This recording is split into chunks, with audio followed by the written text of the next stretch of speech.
everybody. Lord Tremendous here. Got another battle report here for you. This is a special one, though. This is a 2,500 point battle, kind of, number 226. It is I, Lord Tremendous of the Undead Legion, versus Vince Ventrella of the Tomb Kings. And yes, I was the last stop of the, battle reporters of the world, or universe, if you will. And yeah, me and Vince set up, and we got 3 solid games in, and this is one of 3. So you guys are in for a treat. Well, I was in for a treat. I really, really enjoyed meeting him. I really enjoyed our games. My club really enjoyed meeting him, and one of my members got to play a game against him. Vince is a real stand-up guy. I really liked meeting him. He was a lot of fun to play against. He was a good sport. He was a talented player, and as you can imagine, his models were breathtaking. I spent more time drooling over his models than actually, paying attention to the game. So,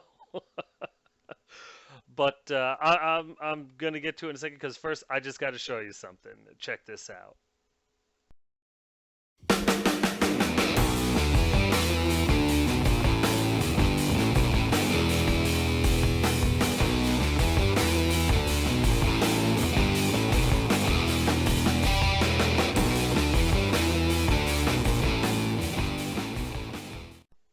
Yeah, Vince actually made this model for me and painted it up, and it is now my unit champion for all pretenses purposes in my army. It is gorgeous, and I like it so much I'm going to show you all the sides twice while I talk about it and play badass music because it's a badass model. I really, really like it a lot, and I'm very grateful that he made it. Thank you, Vince, again, if you're watching this. Just a fantastic model. Really love using it. Really love having it in the army, and it makes me wish I could paint. It really does. Dude's got talent. Damn. Oh man, but this is a great game, and you guys are really going to enjoy watching it. And well, let's get to it. Assemble the army! Here's my list, and it has changed significantly, so be ready. I have a Tomb King, that's right, I didn't stutter. A Tomb King, Lord Tremendous. He has a shield, the Sword of Anti-Heroes, the Armor of Destiny, the Dragonbane Gem, and the other Trickster Shard. This is just my favorite kit on the Tomb King in a horde brick of Skeleton Warriors. The Sword of Anti-Heroes, if you don't already know, I'm sure you have, or you already do, but for those that don't, the Sword of Anti-Heroes gives you +1 attack and +1 strength for every enemy character in base to base with either the character with the sword or the unit he's with. And since I have a big old 58 block unit of Skeleton Warriors that I put him in, the Sword of Anti-Heroes can be extremely useful, and so I like to have it on them. Armor of Destiny because Tomb Kings can't take heavy armor on their own, so heavy armor plus a 4-up ward for 50 points is worth every point. Dragonbane Gem because this dude is doused in gasoline, and the other Trickster Shard because when I wound you, I want it to stick. Next up, I have my Master Necromancer, Queen Elizabeth. She's a level 4 wizard. She has the Staff of Sorcery, the Seed of Rebirth, and she uses the Lore of Vampires. Her job is to keep everything up. She sits in back with the unit of archers. I gave her the Staff of Sorcery because having +5 to dispel is worth its weight in gold. 35 points is a steal. The Seed of Rebirth because I had 10 points and I like to give my Master Necromancer just a little bit of defense. And the Lore of Vampires because it's just better than the Lore of Tomb Kings. But I'm toying with it. I'm toying with it. Next up, I have my heroes.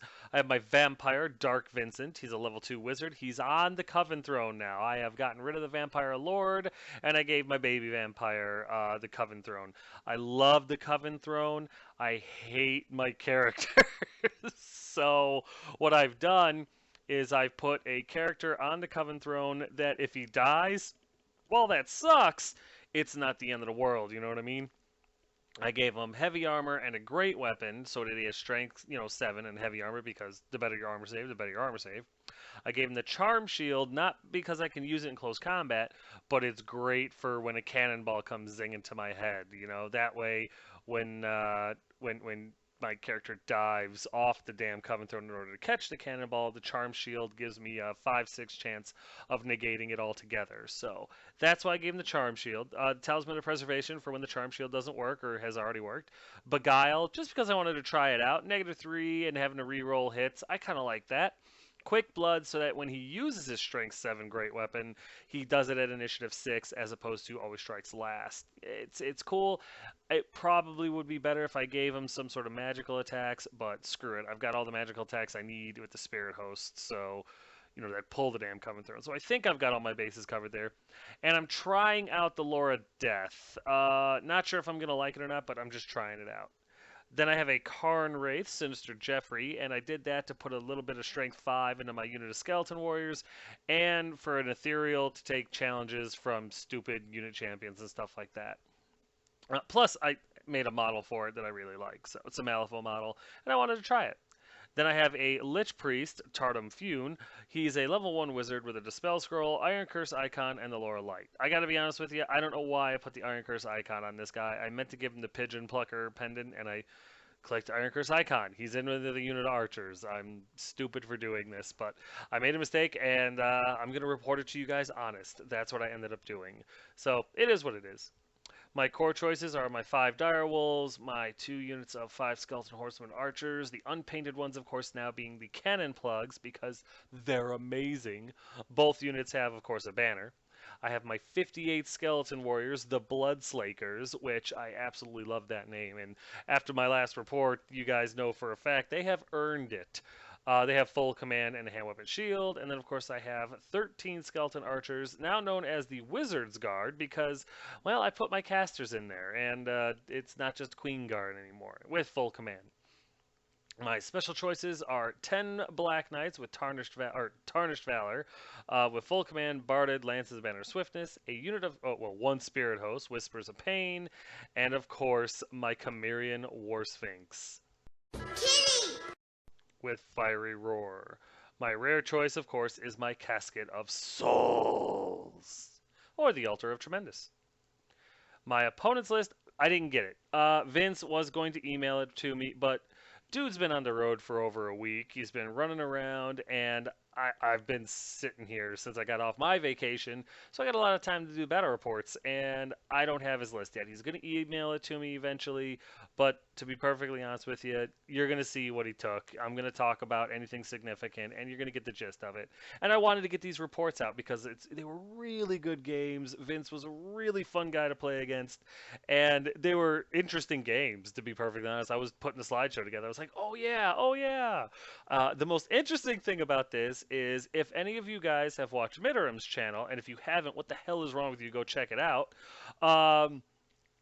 When they played, Midorum actually accidentally played at a 500-point deficit, and well, I won't do any spoilers, but it was a very interesting game. It was a good one. I actually have watched it twice. I enjoyed it. This game, however, Vince, I don't know how this occurred. To be perfectly honest, I did think that his army was a little thin, but he has Archon the Black, and I couldn't remember how many points he was worth, so I figured maybe that's where all the points were. But he's 501 points shy of 2,500 points. And we didn't figure this out until we were done playing our second game against each other. It was really funny. But yeah, I'm playing at 2,500 points. Vince has 1999 on the table.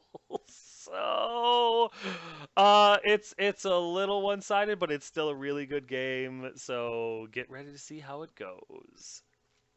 Here's my spells, which are exactly what you're looking at. And since I didn't get Vince's spells, here's deployment. For the most part, I just kind of spread out. Vince is a brand new opponent. I didn't know what to expect. I didn't know how he was going to deploy. I didn't know what kind of tricks and fun stuff he had in his army. We're playing closed lists, so, it's not like I looked at his or he looked at mine. So we just went, well, balls to the wall.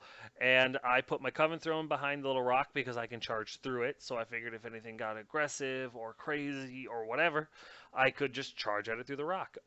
My Skeleton Warriors and my dogs were in the middle there. I was expecting something to be put in front of the Coven Throne, or I'm sorry, not the Coven Throne, the casket, his Casket of Souls, and obviously, as you can see on my left flank, his right, there's really nothing. Like I said, I thought it looked a little sparse, but again, I didn't know what he had. I didn't know how he had his army kitted out. I didn't know if he had ambushers, so I didn't say anything. I was just like, he's got something, and I don't want to be that guy that's like, tell me all your tricks before we start playing. Um, the kitty as that magnificent model, and the spirit host, their job were to play with the what's it called, chariot unit that's over there, because that's where I figured a lot of his points were. The big unit makes me a little nervous because me and chariots just don't get along, as anybody who's watched my reports when I had chariots can attest. So really, for the most part, my skeleton warriors and my dogs are a little out of position, but that's because I was expecting something to be deployed in front of his casket. My archers and my black knights, same thing. Kitty, War Sphinx, and Coven Throne are properly positioned to deal with his chariots, and honestly, with Archon the Black, I was just gonna kind of hope for a favorable charge or something. I wasn't really sure what to do with him. Here's Vince's right flank, which consists of my scouts, my cannon plug scouts, and his scouts, and a little bit of his, well, actually all of his Casket of Souls, which is a magnificently painted and converted model, if you ask me. And here's his center, which consists of, from left to right, a unit of archers, his chariots with tomb prints and herald installed, a catapult, which I had nothing but scorn for, Archon the Black, and a unit of carrion. Here's my right flank, which consists of some scouts, his scouts, my Casket of Souls, and my kitty. And here's my center. From right to left, there's my Spirit Host, my Coven Throne, my dogs, and my Skeleton Warriors with Karnwraith and Tomb King installed. The Tomb King being my general. And here's my left flank, which consists of my Black Knights and my Archers with level 1 and level 4 caster installed. Here's top of 1 after movement. And I didn't go first. So Vince comes at me just pell-mell. Like, he must watch my battle reports because he was not afraid of me at all. The chariots come up as fast as they can. Archon the Black zooms in. The scouts get aggressive and go after my casket. The other ones stay put because they've got shots at my scouts all day. So there's going to be a nice little scout war in the left flank there. And the carrion and the archers just reposition a little bit just in case my scouts get, froggy. During the magic phase, Archon the Black gets Spirit Leech off on my Spirit Host. I wasn't sure if I should let it go or not. I was really going back and forth about it. I thought about it actually a lot longer than I probably should have. And I decided there was a lot of other spells I was worried about. Purple Sun, he had that, so I was really worried about that. And I decided, screw it. If he kills my Spirit Host and he kills him, and he rolled poorly and only did 2 wounds to the Spirit Host, so that was something. That's why they call it a gamble, you know what I mean? And then over here, his scouts shoot at my scouts and kill 2 of my cannon plugs, which means now I need vengeance. Over here, his chariots that can see him take some pot shots at my dogs and kill 1, which is just rude. And then we go over here to bottom of 1 after movement, and there's a bunch because I'm panicking. My Spirit Host and my dogs move over to kind of block, redirect his chariots. If they charge my Spirit Host, so be it. If not, my dogs and my Spirit Host are going to reposition so that if he does, he will have to charge them and then reform or something so that he just stays away from my back end there. I don't want that yet. The kitty maneuvers in such a way that he's going to be able to spit hot fire all over those scouts because I need to make them less of a threat like yesterday. And I was trying to bait Archon the Black to come in and charge the kitty. I don't know how well Archon, would fight with the kitty and stuff like that, but with toughness 8, I was willing to take the chance. Plus, I had a lot of stuff going for me with the kitty. And if the kitty could last long, 1 round of combat with him, I could send my Coven Throne in as well, and impact hits and all that hopefully would be enough to finish him off with combat res. My Skeleton Warriors move up, my Archers move up, my Scouts reposition to better take shots at his Scouts, and that's pretty much it. During the magic phase, I get the big Shem's Burning Gaze off on his skeleton archers and kill all but 2 of them, which I was very pleased about. And then, more as a blocker than anything else, I made a Purple Sun. It was a lot of fiber, what can I tell you? But yes, I cast Purple Sun toward his chariots, not with the intent of hitting them, although that would have been fine. The hope was to just put the vortex there because, per the rules, you cannot willingly go through a magical vortex. It's just not allowed. So it stops him from charging the kitty, it stops him from charging certain things because he just, and if he, well, I mean, he could charge the spirit host and just go corner to corner, but he couldn't charge the kitty because he couldn't get past the vortex where it was. So that was really all that was supposed to be, a big impassable terrain piece. Then, just with a couple of dice, I get the casket off on his casket, and he was out of dispel dice. It goes off, and his casket explodes. It takes out two of his carrion and the rest of his archers. Not to mention now his casket is gone. So that was absolutely huge, and I was pleased about it. I felt a little bad, Vince had traveled for a week and hours to come and play me in a game, and the first thing I do is I blow up his coolest toy. So I'm a terrible person. Just now it's confirmed, in case you were ever wondering. And then over here, the kitty breathes hot fire onto his, what's it called? Scouts, his horseman archers. No, this isn't where the template was placed exactly. I do realize that it's coming off of the howdah, but no, I was just putting it there for, theatrical effect, so you got the idea. And after the flames die down, only two of his scouts survive. Very pleased with that roll, actually. Two scouts is a lot less scary than seven. So, really good, really awesome kitty. Happy all around. With that all said and done, we go over here to top of 2 after movement, and Archon couldn't care less, charges into the casket. I'm like, oh, Archon, rude. His scouts run over to take some pot shots at my Coven Throne.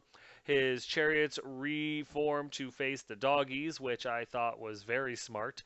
And his scouts move over to the side of my scouts in the back end there. Other than that, nothing else really happens. There's a better picture of Archon charging into my casket, and that's to be expected. And this is just too great of a picture to not share with you guys. It's just, he did such a beautiful job with painting that model. I had to get a better picture of it than just, oh, here's what it looks like from the top view. Look at that. I mean, I'm proud of my wife for how she painted a casket. This is an amazing picture, though. This might end up being my background for a while. I don't even know. It's just, it was too beautiful not to share. And I like to give you guys little Easter eggs like this. Although this is really an Easter egg, I guess it's just kind of like a bonus. So you're welcome in either case. During his magic phase, he's able to get Soul Blight off, the big bubble version. So like half my army now is -1 toughness, -1 strength, which does not bode well for this incoming explosion from my casket. And then during the shooting phase, the very rude chariots obliterate the last 4 dogs I have on the table. And there's really a problem in the Warhammer universe with people killing dogs. I don't like it. Over here in shooting, his archers are able to kill off 2 more of my scouts. And you know what? I really respect his consistency. If nothing else, Vince is consistent, and I respect that. And then over here, Archon is able to just destroy my casket. I am able to slip a wound through on him, which I was kind of surprised about. But other than that, with combat res alone, he's able to detonate my poor casket. And the resulting explosion puts 2 more wounds on Archon and finishes off his scouts. My Coven Throne and my kitty are not harmed by the explosion at all, which is absolutely ridiculous. But what can I tell you guys? I'm rolling hotter than fire this game, so I'm not upset. I'm better to be lucky than good any day, but holy God. I think it was 6 Nightmare 9 that said it, that my luck went away when I took the kitty out of the list. And since I put the kitty back in the list, my luck has increased tenfold. Now, that being said, my luck was pretty much bottom of the barrel the last handful of games ever since I took the kitty out. So it really only had one direction to go, but this is all in all pretty cool for me, you know? So we go over here to bottom of 2 after movement, and the kitty reforms to just kind of harass the chariots just in case. The Coven Throne turns and looks at Archon like I effing dare you. My Black Knights move up to threaten the chariots a little bit. And my scouts reform so they can shoot at his scouts a whole bunch. Also, my archers do a swift reform so I can start firing shots off at Archon the Black because now that he's got 3 wounds on him, I would like to kill him sooner rather than later. I'm sorry, during the magic phase, nothing really happens, so we go into shooting, and my archers are able to kill, I think, 1 of his scouts. I'm not sure, but he goes down to 4. And with no combat or anything like that, we go over here to top of 3 after movement. And Archon backs up away from, hides behind the kitty, so my chariot, or my Coven Throne anyway, can't charge him, which was smart. His chariots stay put because there's no reason for him to move forward. There's a lot of threat from my Skeleton Warriors and my Black Knights. And his scouts charge my 1 remaining scout of Cannon Plug, which is kind of sad. There's a better picture of his scout slamming into the front of my scout, which is not going to go well for my scout. During the magic phase, Archon the Black gets Spirit Leech off on the kitty and is able to do 4 wounds to him. Almost killed the kitty, but what a trooper. He hangs tough and stays up there, so I'm very happy about that. And then also in his magic phase, he's able to do Rise or something like that and bring in, I think it's 15 archers, 14 or 15 archers with a musician. So, ugh. Fortunately and unfortunately, it was a irresistible force, and he ends up miscasting 6.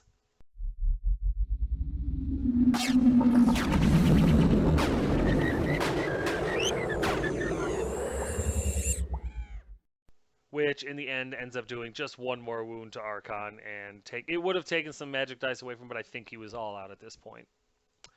Then during the shooting phase, his archers are able to slip 1 last wound through and kill the kitty. I had a 5-up armor and I failed. I think I rolled a 1 to be perfectly honest, and the kitty dies, and so do I on the inside just a little bit.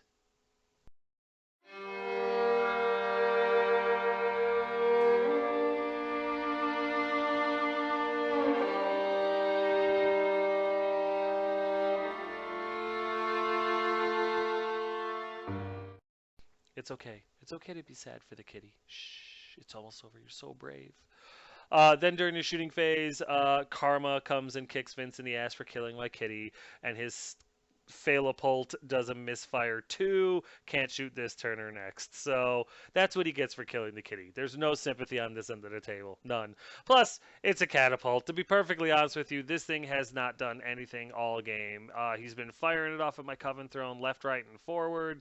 And every time he does, it either deviates a whole bunch or he fails to wound with it. It's absolutely ridiculous, but it just reasserts the fact that taking them, at least for me anyway, is a terrible idea. Vince was saying usually it does really well, but he was saying how you really need to take 2 in order to make them work, and I can't get my mind around that logic. And just seeing how this one is working is just telling me, yeah, there's better ways to spend your points. So just more proof that the Skullapults are fail, wrapped in no. Then over here, Vince's scouts just do horrible, terrible things to my scout, rip him up in a million pieces. I'm not even going to be able to resurrect him, which is kind of sad. And then we go over here to bottom of 3 after moving. And as you can see, Vince is very pleased that he was able to destroy my poor kitty and my poor scout. You see, look at him. Look at that devious smiling face. Grrr. Grrr. But some crazy BS happens in this turn. As you can see, my Coven Throne made the charge into Archon the Black. Vince was very careful and moved Archon so that he was 20 inches away from the Coven Throne. So in order for me to hit him, I would have needed to roll boxcars. So I, figuring, well, I'm only going to move up about 6 inches anyway because I don't want him to just jump past me, I'll charge. Worst comes worst, I fail it. Not a big deal. I made the charge. I rolled 2 6s and a 5. I couldn't believe it. Could not friggin' believe it. So yeah, I make that charge, and we're all just dumbfounded by it. My spirit hosts move up slightly in order to try to block the chariots. My warriors move up to better align with the black knights, and my scouts just continue to get into position to shoot at his scouts. There's a better picture of the insane distance that these guys had to go in order to charge Archon to Black. And the fact that it made it, my Coven Throne made it, just further asserts that the Coven Throne is an amazing model. I don't care if it had nothing to do with the dice roll. It's an amazing model, it's an amazing unit, and I don't know why everybody doesn't take them. Look at that. There's a better picture of the Coven Throne slamming an Archon from all the way downtown. During the magic phase, I get Shim's Burning Gaze off on the Carrion and just finish it off just because I wanted the points. And then nothing happens in shooting, so we go into combat, and I do 3 or 4 wounds to Archon or whatever. He's got like 5 on him. I don't know what it is, but after combat res and everything, my Vampire has taken a wound, and Archon is down to like 3 wounds left. I think he's got 8 total, and he's got 5 on him right now. So really good combat. Everything really went pretty well for me, and the fact that I'm even in this combat is a godsend, so I'm not complaining. So we go over here to top of 4 after movement, and there's not a ton. His chariots just stay put right where they're at. His scouts reposition a little bit, and everything else he has is dead or in combat. Well, that's not true. The summon unit archers move up so they can shoot at my archers a little bit. During the magic phase, Archon the Black throws off a purple sun. I'm able to make my initiative test with the what's it called?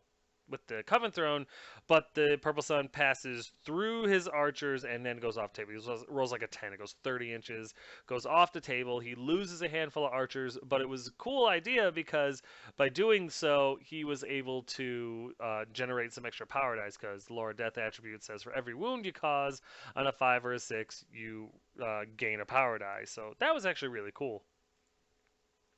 And then he's able to get Soul Blight off on my Coven Throne, and that's not cool at all. I was really worried about that. Also, during the magic phase, he's able to raise up some more archers because you can never have too many, and good for him. And then in the shooting phase, he is able to fire a couple of shots off at my scouts that are remaining and kill one, because dude's a hell of a shot. Over here, his new unit of archers and the old unit of archers. The newest unit shoots at my archers and kills one. The older unit that got purple sunned a little bit shot at my skeleton warriors. And I think he did 1 wound, but I was able to make my 5-up armor. Then we go into combat, and my Coven Throne kills Archon. I was just stunned. It was the Vampire, really. I mean, the maidens with their always strikes first were able to, lay some of the groundwork, but that strength, those 4 strength 7 attacks from the Vampire is really what solidified it. And holy God, after all was said and done, Archon crumbled back into the void, awaiting the gash to revive him. So very proud of the little baby vampire, very proud of the Coven Throne, and it is just solidified itself as a new foundation piece of my army. At least until 9th edition comes out and everything gets turned upside down. So we'll see. But right now, for as long as 8th edition is around, I'm going to definitely have the Coven Throne in my army because I just absolutely love it. And then, of course, I reform to face the archers so I can deal with them next turn. Speaking of next turn, here's bottom of 4 after movement. And as you can see, Vince is not happy about it at all. He thumbs down Archon's demise, and I can respect that, actually. I understand that. My Coven Throne charges into the flank of the archers because I'm on a roll. Why not? And then my Black Knights and my Skeleton Warriors move up slightly because now my Spirit Host have moved to block his chariots. So if he charges my Spirit Host with his chariots, that's fine. Hopefully my Black Knights or my Skeleton Warriors will be able to countercharge his chariots next turn and get a hold of him and finish him off. That's the hope and the plan anyway. Other than that, my archers move up slightly in order to shoot and magic at his archers, and that's about it. There's a better picture of my Coven Throne slamming into those archers, and that's going to be fun. During the magic phase, I Shem's Burning Gaze his skeleton archers a little bit and kill off 5, maybe 6. Unfortunately for me, it was a miscast 9. Nine, nine, nine, nine, nine, nine. The results of which, of course, put a wound on my level 1, and my level 4 actually makes her regen save, and it does not wound my vampire at all, so that was kind of nice. Next up, we go into shooting, and my scouts are able to plink off one of his scouts, which is always nice. And then my other archers shoot and take his bigger unit of archers down to, I believe, 8 left. So slowly but surely, I'm getting all the bad undead off the table. And then over here in combat, yeah, the Coven Throne with impact hits alone and some, quick close combat shots are able to finish off that unit and turns to face the other unit so that my next turn I can charge them and hopefully secure my back rank. With that all said and done, we go over here to top of 5 after movement, and his chariots charge into my spirit hosts, and that's pretty much it. His scouts move in such a way, I think he was baiting my black knights, and that's really about it. There's a better picture of his chariot slamming into my spirit host, and I was wondering when he was going to take the bait. Nothing happens in magic or shooting, so we go into combat, and his Tomb Prince, I think, has a magic weapon or something like that. One of them do, and he's able to destroy my spirit host. Barring combat res, they were dead anyway. And then he reforms all dramatically back towards my Black Knights and my Skeleton Warriors. And I just, once again, want to take a moment to just admire the hell out of this picture because it's just such a beautifully painted army. I even gave it a little, screen animation thing because it's just beautiful. Look at that. Take your time, pause it if you need to, but yeah, this is a beautiful unit. Okay, now that I'm done drooling all over him, here's a bottom of 5 after movement. And as you can see, I was like, screw it, let's have some fun. So my Black Knights go into his scouts because that's how you win a scout war. You send in heavy cav. My Skeleton Warriors move up 8 inches because I did not want his chariots flank charging my Black Knights. That would have felt bad. My Coven Throne says, screw the archers. My archers and caster can deal with them. I send the Coven Throne up to deal with his chariots. And my scouts move up as far as they can to shoot randomly at his chariots. That's about it. There's a better picture of my Black Knight slamming into his scouts, and I'm looking forward to that. During the during the shooting phase, I'm able to kill all but 5 of his archers, so I think like 3 die, and that's something. And then we go into combat, and my Black Knights are able to finish off his scouts no problem, which I'm so proud of them. They beat up those unarmored cav no problem. Speaking of no problem, here's top of 6 after movement, and the chariots slam into my Skeleton Warriors. I knew it was coming, but it was better the Skeleton Warriors than my Black Knights or my Coven Throne or anything like that. So I'm hoping that my Skeleton Warriors can survive this long enough for my Coven Throne and my Black Knights to get in there and hopefully end this game on a high note. There's a better picture of his chariots slamming into my Skeleton Warriors, and this was coming since we deployed. During the shooting phase, his archers shoot at my archers and I think kill 1. And then we go into combat, and his chariots pulverize my poor unit. He pours everything he has into my unit. I think his unit champion's in a challenge with my unit champion, and it's just brutal.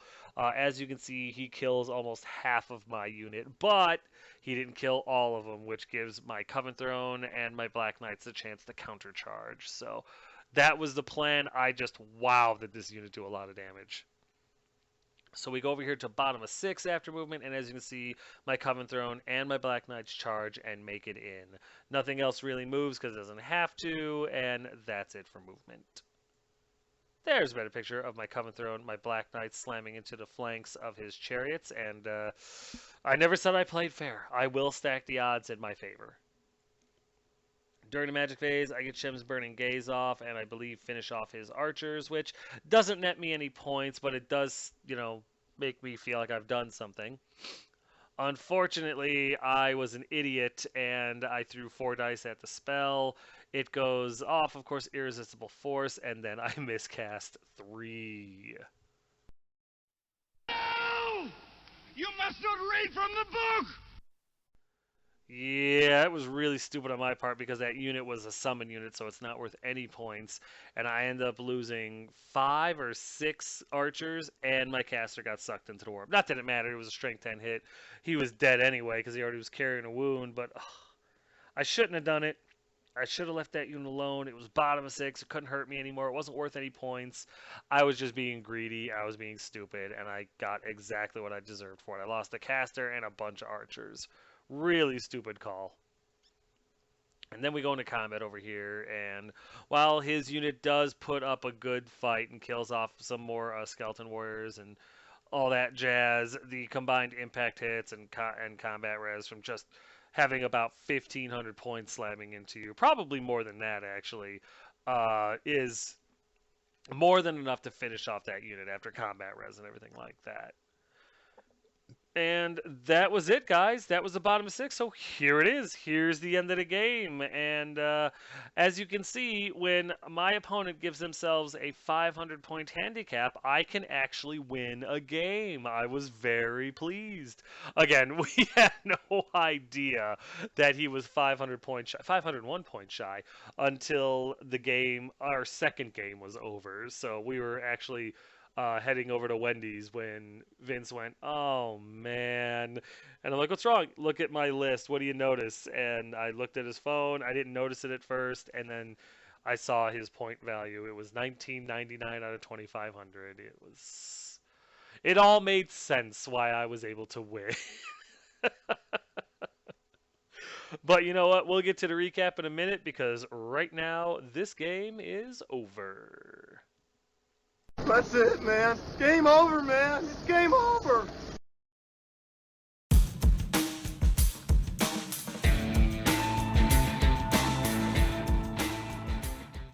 Hey guys, you know these tokens, you've seen them 100 times, and you know what?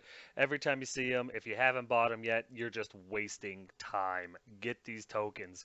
All of the lords of whatever spell you're casting, all the wound counters. You see me use them in every single game, and you've never heard me since I've been using the counters going, I can't remember how many wounds I had, or what spell was on this guy, or whatever. And they're flawless. They're awesome. You're the envy of everyone you play against. Send Token Gal an email. Get these tokens. They're dirt cheap, but they're solid gold quality, guys. I'm telling you, you cannot go wrong. A lot of people have already ordered them, and nobody's returned any. Nobody's even asked to return any. All they do is they order more. Get yours. Get them soon. You're wasting time, and these are totally worth it. Tell her Tremendous sent you.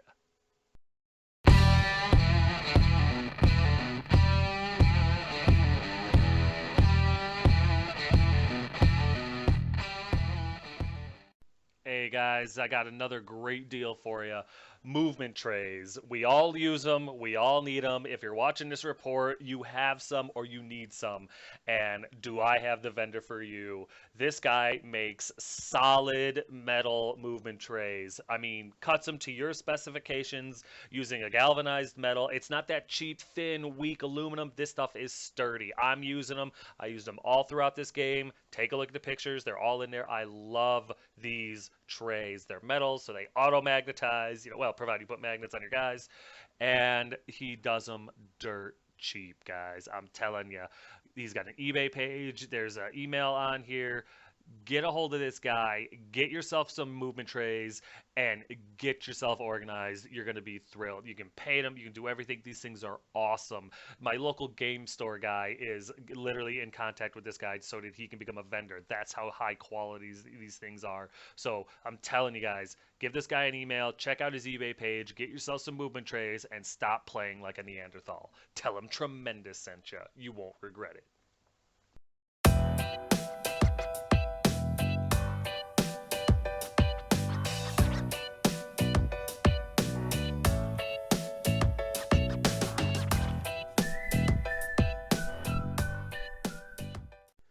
Yeah, that's right. I don't know if you were paying attention or not, but we got a few new pictures. So not only does Unleashed Wargaming paint amazing models for commission and stuff like that, send him an email. He does excellent work, as you've seen from the pictures.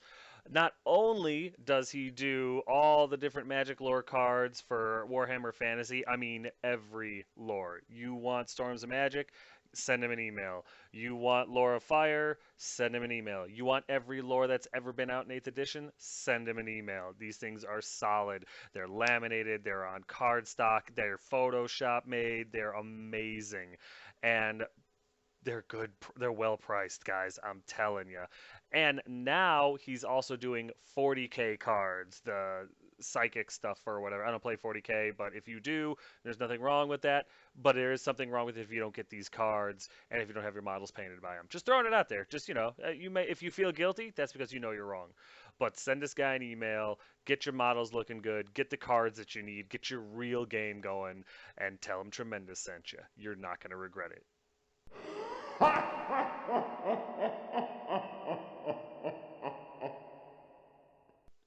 Well, even though Vince kind of gave me gave himself a huge handicap, I still treated it like it was a real game because at the time we believed that, and Vince earned his first red die from me. Well, the first and only one because you only can ever earn one of each color. But yes, he earned his red die. He did pad his bet a little bit there, but not intentionally. At least I don't think it was intentional.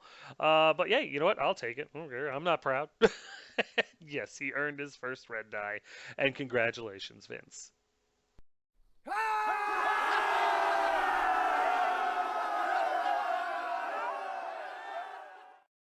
So yes, in the end, it was a victory for Lord Tremendous. Vince really helped with that victory by giving himself a 501-point handicap, which I appreciate. But all in all, it was still a good game. And you know what? I don't know if this is a testament to my skill or his. I'm going to give him the benefit of the doubt and say it's his. But even with that kind of a testament, he put up a hell of a fight. It was a hell of a game. I mean, you saw it. It wasn't like it was a walkthrough or anything like that. So yes, I'm going to go ahead and say it's his skill and not mine because my pride can't take it. In the end, I ended up losing Tardum, my level 1 caster, my casket, my kitty, my spirit host, 1 unit of scouts, and my dire wolves. Vince ended up losing everything but his catapult. But like I said, in his defense, 501 points of his army didn't show up, so there's a very good chance that it's still in reserve somewhere waiting to get at me. So maybe this game isn't over. I don't know yet. Like I've said, though, numerous times, there was a 501-point change. He was playing a 2K, I was playing a 25. Honest mistake. We didn't realize it until we were done playing our second game, and we kind of laughed about it because this isn't the first time this happened to Vince on his little tour of the world to play. Well, tour of North America anyway to play Warhammer against all of us. But it was still a hell of a game, and I'm going to be honest with you, I'm not proud. I'll take the victory. My pride could use it. But even at 2,000 points, Vince put up a hell of a fight, and I really respect that. It was a lot of fun. That crazy long-distance charge by my Coven Throne into Archon was game-changing. Couldn't believe that I made it. Still can't believe that I made it. I remember when I rolled it, and I saw the 2 6s pop up, I walked away from the dice. I was like, man, I made it. I can't believe it. And we were all like, whoa. I couldn't believe it. Vince couldn't believe it. The people watching couldn't believe it. Everyone was like, what the hell? So, yeah, nothing like being lucky rather than good, huh? And then my casket killing his casket, and the resulting explosion killing off the rest of his archers, and basically neutering his carrion was just phenomenal. Really helped me a lot. And then to continue the trifecta of luck that I had during this game, Archon killing my casket, and the explosion putting 2 wounds on Archon and finishing off his scouts and not hurting the kitty or the other unit whatsoever was just mind-blowing. I mean, poor Vince, he couldn't do anything, against my luck during this game, but yeah, I blew all my karma, just all the good karma is gone. I was pretty sure I was going to get hit by a meteor or something like that very, very shortly after the game. However, Vince did get some serious revenge with that Chariot Death Star slamming into my Skeleton Warriors. That was a ton of damage. Cut my unit damn near in half strength in just one charge. Imagine if my Black Knights and my Coven Throne weren't able to go in and support the Skeleton Warriors in that combat. I don't think I'd have won it. I think in the end he'd have had me. So got real lucky there too. But again, if he had that extra 500 points on the table, there's a very good chance the Coven Throne and the Black Knights would have been either dead already or caught up in something else. So let this be a lesson to you, boys and girls. Always check your lists, especially in a closed list where your opponent doesn't get to see what you have until after the game. But you know what? It was still a really great game. Vince is a really, really skilled player. I mean, as you saw, he had a 500-point deficit, and this was a good game. This was a solid, competitive game.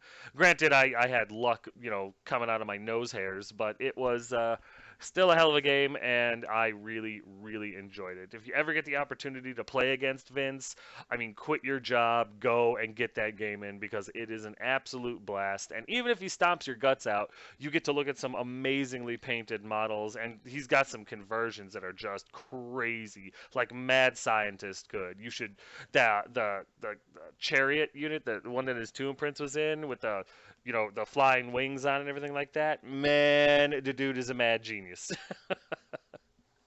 But that's going to do it for this one, guys. Battle Report number 226. I hope you enjoyed it as much as I did, or at least, close to as much as I did.